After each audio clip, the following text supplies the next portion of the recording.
Франция елдің оңтүстік-шығысындағы жауын салдарынан болған су тасқынының шығынын есептеуде. Соңғы мәліметтер бойынша қайтыс болғандар саны 16, тағы 4 адам із-түзсіз жоғалып кеткен. Соңғы 2 күн ішінде Лазо жағалауына жауған жауын-шашын мөлшері қазандағы 1 айлық нормаға тең болды. Табиғи апат Ницца, Антиба, Кан және олардың маңайындағы бірнеше елді мекендердің көшелерін шайып кеткен. Бәрінен де Манделя, Ля-Напуль қаласы зардап шекті. Тұрғындардың сөзінше барлығы жылдан болғаны сондай, олар тіпті қашып та үлгермеген. Кан мен Ниццада әуежай мен темір жолдың жұмысы тоқтатылды. 27 мың үй жарықсыз отыр.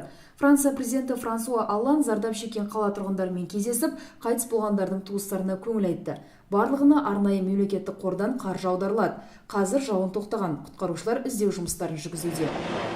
Еуропалық одақ тұрғындарының жартысына жуығы адамдарға діни ерекшелігіне байланысты бөліп жару кең тараған деп есептейді. Еуробарометр ұйымы жүргізген сауалнама нәтижесі бойынша сұралғандардың 64% этникалық және нәсілдік дискриминация бар деп атап өткен. Бұл 2012 жылға қарағанда 8%-ға көп. Еурокомиссияның бірінші вице-президенті Франс Тиммерманс мұны жұмыссыздықтың артуымен және өмір сүру деңгейінің төмендеуімен түсіндірді.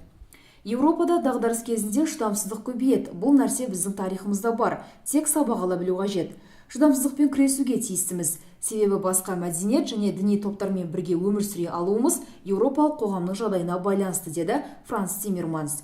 Сауалнамаға қатысқан респонденттердің 83%, ақ адамның 72%, қара нәсілді адамның әріптес болғанын қалайтындығын атап өткен.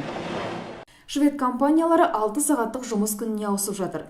2 сағатын қысқартқанымен жалақыны бұрынғы күйінде сақтап қалған кәсіпорын басшыларының сөзінше, мұндай қадам еңбек өнімділігін көбейтіп, қызметкерлердің бақытты болуына әсер еткен. Енді олардың өздері мен отбасылары үшін көбірек уақыттары болады. Нәтижесінде қызметкерлер жұмыс орнынан кеткенде, таңертең қайта келгенде де өздерін бақытты сезінеді. Дегенмен де қызметкерлерден жұмыс уақыты кезінде әлеуметтік желілер мен басқа да шаруаларын тоқтата тұруды өтінеді.